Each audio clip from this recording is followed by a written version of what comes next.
Hey viewers, I welcome all of you on my channel Inside Tarot 33। कैसे हैं आप सब? आई होप आप सब अच्छे होंगे और अपना ख्याल रख रहे होंगे। राइट, सो आज की वीडियो में जानेंगे कि आपके रिश्ते का सच क्या है। मतलब आपके पर्सन के दिल में आपके लिए क्या है, their true feelings and intentions for you. तो सच्चाई क्या है बेसिकली इस पर्सन की आपको लेकर जानने की कोशिश करते हैं। तो सबसे पहले आई नीड 5 कार्ड्स। उसमें मुझे 4 कार्ड्स तो मिल गए हैं। कंपैरिजन का कार्ड आया है नंबर 5, स्किज़ोफ्रेनिया का कार्ड आया है नंबर 2 एंड द माइजर का कार्ड आया है नंबर 4 एंड ब्रेक थ्रू का भी कार्ड आया है नंबर 11 और number 2। I need 1 more card. इस रिश्ते का सच क्या है, प्लीज़ डिवाइन गाइड कीजिए। जो व्यूअर्स देख रहे हैं उनके रिश्ते का सच क्या है, इस पर्सन की सच्चाई क्या है।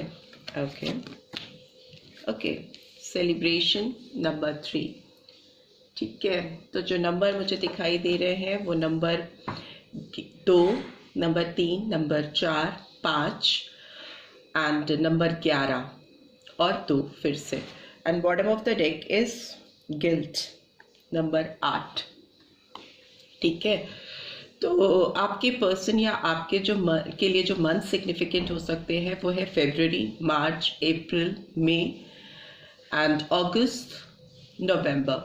ठीक है, ये मंथ्स आपकी लाइफ में, आपके पर्सन की लाइफ में कुछ इम्पोर्टेंस रख सकते हैं।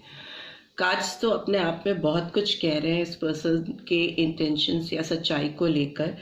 ये पर्सन अगर इनकी बात करें तो शुरू से ही इस पर्सन के मन में आपको लेकर कंपैरिजन चलता रहा है। किसी से ये आपको कंपेयर करते रहे हैं, चाहे फिर ये इनकी लाइफ में कोई थर्ड पर्सन हो जेन्युइनली और जिनके साथ ये इन्वॉल्व थे जब ये आपसे इन्वॉल्व थे या आपके साथ इनका रिलेशनशिप स्टार्ट हुआ था, तो ऑलरेडी इनकी लाइफ में कोई था या बहुत जल्दी आपसे इन्वॉल्व होने के बाद इनकी लाइफ में कोई आ गया।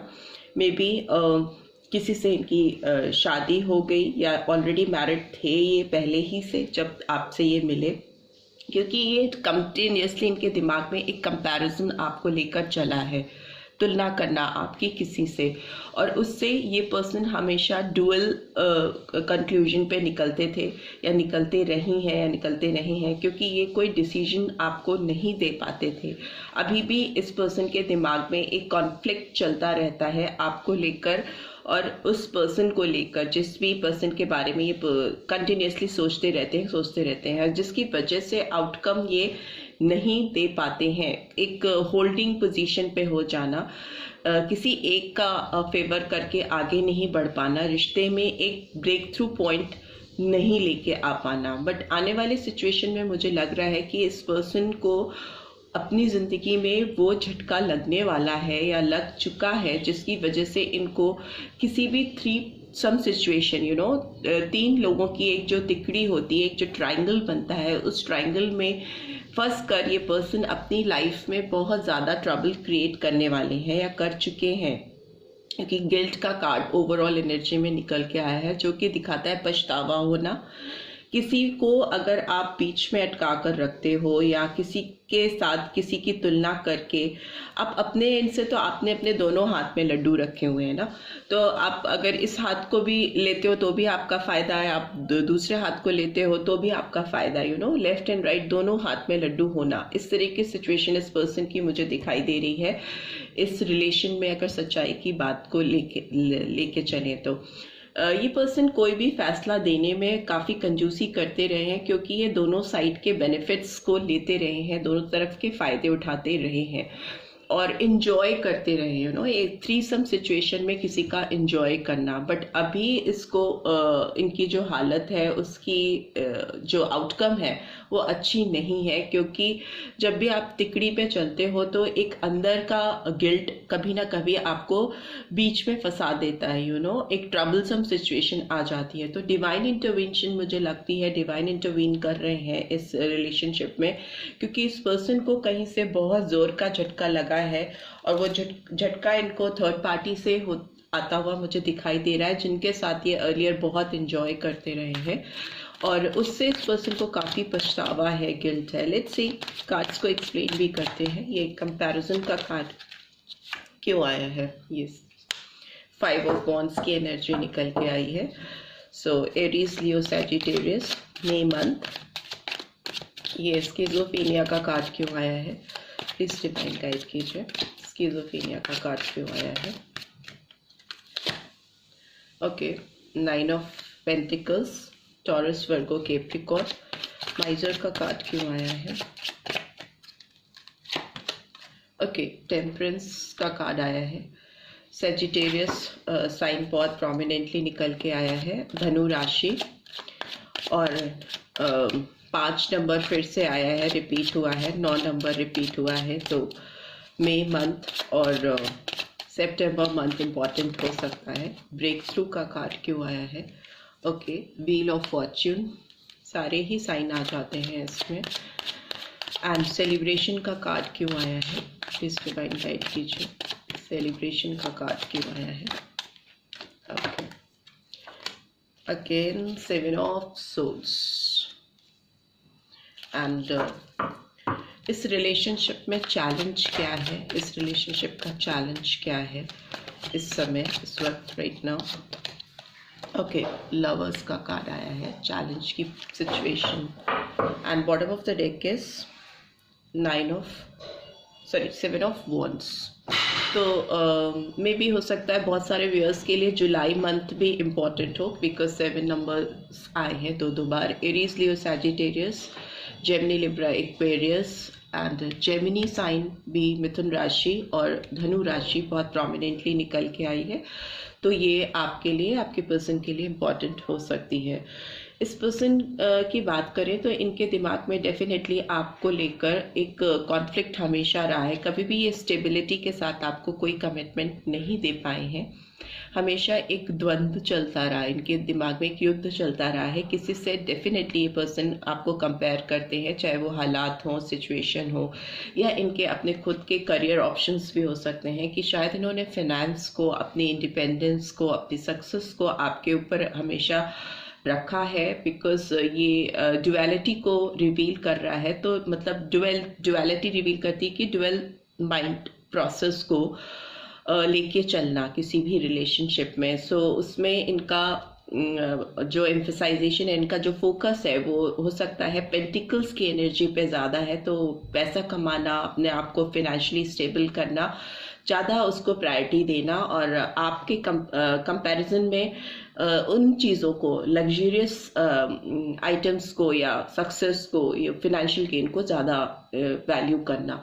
और जहाँ तक मुझे लगता है ये पर्सन बैलेंसिंग की बात करें तो ये बैलेंस करने की इन्होंने कोशिश डेफिनेटली स्टार्ट कर दी है अभी इस वक्त। जो एक ये होल्डिंग पोजीशन पे रहे हैं और आपको कॉर्नर करके चीज़ों को प्रायोरिटाइज करने की जो इनकी स्थिति रही है, तो अभी इनके दिमाग में एक ऐसी सिचुएशन क्रिएट हुई है जो कि शायद इस गिल्ट की वजह से है, एक पछतावे, एक रिग्रेट की वजह से, कि एक बैलेंस क्रिएट करना चाहते हैं, म्यूचुअल गिव एंड टेक की सिचुएशन लेके आना, इस रिलेशनशिप में एफर्ट्स डालना। बिकॉज इस पर्सन को एक झटका ऑलरेडी लग चुका है। एक ब्रेक थ्रू पॉइंट वृश्चिक राशि को भी दिखाता है, स्कॉर्पियन एनर्जी निकल के आई है कि ऐसा झटका लगना कि आपको सही गलत का एहसास हो जाना। Wheel of Fortune is like कि किसी भी रिश्ते का या किसी भी लाइफ के किसी भी फेज का अच्छा टाइम शुरू होना, एक जो सफरिंग का टाइम है उसका ब्रेक थ्रू होना, ख़त्म होना, और उससे निकलकर एक अच्छा ब्राइट टाइम शुरू होना। बट येस, इस पर्सन की लाइफ में जो लोग हैं या जो सिचुएशंस चल रही हैं उसमें इस पर्सन की क्लैरिटी ऑफ थॉट्स नहीं है। ये हमेशा इनडिसाइसिव रहते या रहती हैं।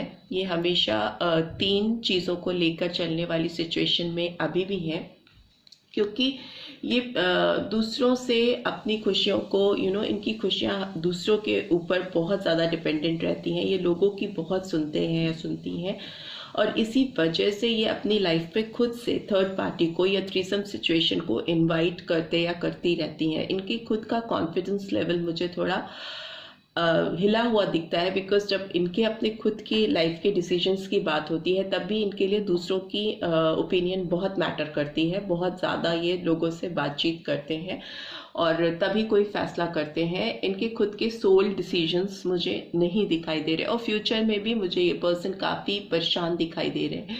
ऑल्दो इस पर्सन ने अभी लोगों से छुटकारा पाने का मन बना लिया है, सिचुएशंस, लोगों या हालात जो इनके आगे बढ़ने में आपकी तरफ आने में बैरियर्स क्रिएट करते हैं, तो उससे ये पर्सन रेडी है फाइट करने को। एक मतलब कहते हैं ना कि लोगों का मुंह नहीं देखना और अपने रास्ते खुद से चुनना, वैसी सिचुएशन इस पर्सन की दिखाई दे रही है कि they are ready to come out of this blockage. इस पर्सन के चारों ओर आप देख सकते हो कि ये वॉन्ड्स खड़ी हुई हैं, रोक लगी हुई है, बट इस पर्सन ने खुद एक वॉन्ड उठाई है सो दैट ये सारी वॉन्ड्स को गिराकर आगे की ओर बढ़ सके, रास्ता ढूंढ सके। एंड इसके नीचे भी 6 ऑफ सोर्ड्स की एनर्जी है, तो मे बी ये पर्सन जिस तरफ बढ़ रहे थे, जिस तरफ इनको पीस, लव, शांति या ग्रोथ दिखाई दे रही थी, उससे इनका जो ब्रेक थ्रू पॉइंट आया है इनकी लाइफ में, उससे इनको रियलाइजेशन हुआ है कि इनका रास्ता कहीं और जाता है। बिकॉज लवर्स की एनर्जी आई है चैलेंज में, नंबर 6 जून मंथ भी इम्पॉर्टेंट हो सकता है।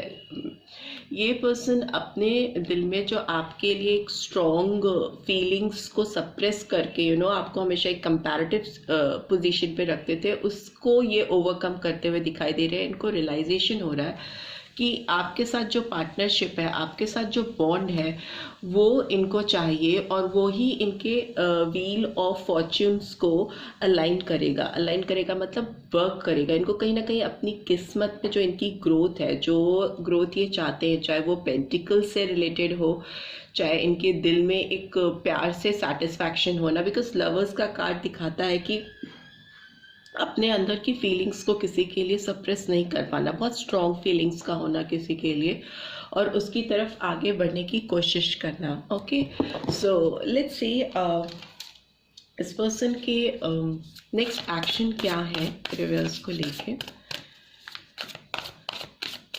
नेक्स्ट एक्शन क्या है इस पर्सन के?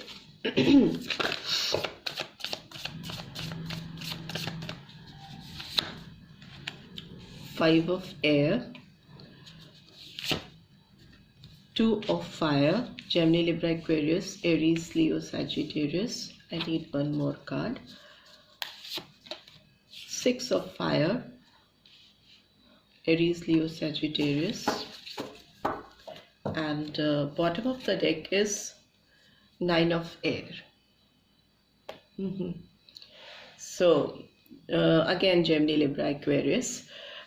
इस पर्सन की बात करें तो इस पर्सन को बहुत ज़्यादा रियलाइजेशन है किसी गलती का। कुछ तो इनसे आपको एसेस करने में, आपको समझने में बहुत ब्लंडर हुआ है, बहुत बड़ी गलती हुई है, जिस चीज़ का इस पर्सन को एहसास है, अपनी गलतियों का एहसास हो रहा है, जिसकी वजह से ये पर्सन आगे कुछ ऐसा प्लान करना चाहते हैं या कुछ ऐसी प्रिपरेशन करना चाहते हैं जिसमें कहीं से आपके साथ जुड़कर, कनेक्ट होकर, बिकॉज पार्टनरशिप इधर भी है और इधर भी प्लानिंग है पार्टनरशिप की, कुछ तो ऐसा कनेक्शन स्टैब्लिश करना कि किसी के साथ आप जुड़ सको, इनिशिएटिव ले सको, एक फिर से एक फ्रेश बिगनिंग कर सको। क्योंकि इनको लग रहा है, इनको पहचान हो रही है सही चीज़ की, रिकॉग्निशन हो रही है और सक्सेस चाहते हैं। बेसिकली इस रिलेशनशिप में एक सफलता लेके आना चाहते हैं और उसकी तरफ एफर्ट्स डालना चाहते हैं। बिकॉज ओवरऑल ये पर्सन बहुत नेगेटिविटी में घिरे हुए हैं, बहुत परेशानी है इनकी लाइफ में एंड वरीड है ये पर्सन। बिकॉज इधर भी आप देखिए इस पर्सन ने अपने फॉरहेड पे हाथ, सर पे हाथ रख के पकड़ के बैठी हुई है और सो नहीं पाना, बहुत वरीसम सिचुएशन होना, बहुत ज़्यादा अंदर नकारात्मक सोच होना। और इधर भी अगर आप देखोगे तो इस ओवरऑल एनर्जी में तो इस पर्सन के अंदर के गिल्ट आपको साफ साफ दिखाई देंगे, बहुत ज़्यादा पछतावा होना किसी चीज़ का। तो वो सिचुएशन ओवरऑल है। उसके नीचे ट्रांसफॉर्मेशन का कार्ड भी आया है जो स्कॉर्पियन एनर्जी को दिखाता है और एक न्यू फ्रेश बिगनिंग को दिखाता है। एंडिंग किसी पुराने साइकिल की। सो मुझे लगता है ये पर्सन अपनी खुद की नेगेटिविटी को दूर करना चाहते हैं, अपने अंदर की जो इनकी एक सोच जो गड़बड़ हो गई है इस रिश्ते को लेकर, आपको लेकर, उसको सुधारना चाहते हैं। बिकॉज ये उनके खुद की हेल्थ, उनकी खुद की ग्रोथ, उनकी खुद की मेंटल पीस के लिए काफ़ी उनको हार्मफुल लगती है, काफ़ी ज़्यादा उससे उनको ट्रबल हो रही है, राइट। सो अभी देख लेते हैं इस पर्सन की इनर मोस्ट फीलिंग क्या है मेरे व्यूअर्स को लेके। सक्सेस तो डेफिनेटली चाहते हैं, क्योंकि इनका गिल्ट अब इनके सिर पे चढ़कर बोल रहा है और इनको कुछ ना कुछ फैसला डेफिनेटली करना है आपको लेकर, इस रिश्ते को लेकर। सो इनरमोस्ट फीलिंग्स में क्या है, pay attention to the red flags, the signs are positing you. But हाँ, आपके लिए एक मैसेज है डिवाइन का कि इस पर्सन की ओर से जो भी चीज़ें होंगी उसको में आप बड़े ही केयरफुली चीज़ों को टैकल करिए। बिकॉज हो सकता है इस पर्सन की एनर्जीज अभी पूरी तरह से प्योर ना हो। एंड एंगेजमेंट का कार्ड भी आया है, love life is ascending to a higher level of commitment. तो यस, ये पर्सन आपके साथ एंगेजमेंट चाहेंगे, फिर वो एंगेजमेंट चाहे एक पार्टनरशिप की हो, दोस्ती की हो, एक बॉन्ड की हो, थोड़ा कमिटमेंट हो, उस तरीके का इंटेंशन इस पर्सन की ओर से आता हुआ दिखाई दे रहा है। बिकॉज ये अपने खुद की गिल्ट को दूर करना चाहते हैं, but you will have to be careful. What else, finally calling in your soulmate, your prayers, affirmation and visualization help you bring you together। तो यस, इनको लगता है कि इनको अपने सोलमेट को अपनी लाइफ में वापस से चाहिए, तो वो आपको पुकारेंगे ज़रूर, आपको आवाज़ ज़रूर देंगे या देंगी। इनको लग रहा है कि इनको एक पॉजिटिविटी के साथ इनकी जो प्रेयर्स हैं, इन्होंने जो अफर्मेशन करनी शुरू की हैं या आपको अपनी लाइफ में विजुलाइज करते हैं, या मे बी आपकी डे ड्रीमिंग करना, आपके बारे में रात रात भर सोचना उठ के, जो कि ये शायद कर रहे हैं या कर रही हैं। तो उनको लग रहा है कि it's time to calling your soulmate, आपको इस समय आवाज़ देने की ज़रूरत है। एंड ट्रस्ट का ओवरऑल एनर्जी आया है, this situation is calling for you to have faith. तो आपको विश्वास रखने की ज़रूरत है, ट्रस्ट करने की ज़रूरत है इस प्रोसेस में। बट येस, आपको केयरफुल होने की भी ज़रूरत है, क्योंकि इस एनर्जी, इनकी जो एनर्जी है स्ट्रीट में ओवरऑल पास्ट से लेकर अब तक अभी काफ़ी ट्रांसफॉर्म हो चुके हैं, काफ़ी चेंज हो चुके हैं, जो कि इन्होंने अपने लाइफ लेसन्स खुद से डिवाइन ने इंटरवीन करके इनको दिए हैं, इनको एहसास कराया है। बट फिर भी अभी इस पर्सन के साथ कमिट होने से पहले आपको इनकी ओर से पूरी तरह से एक अश्योरेंस होनी ज़रूरी है और एक ट्रस्ट स्टैब्लिश करने की ज़रूरत है before you commit towards this relationship with this person, right? So this is all I'm getting. I hope आपको इस रीड से गाइडेंस मिली है। then do give this video a like, और first time आए हैं तो सब्सक्राइब करके जाना नहीं भूलिएगा। and do subscribe for this channel and see you in next read. Till then, take care. Bye bye.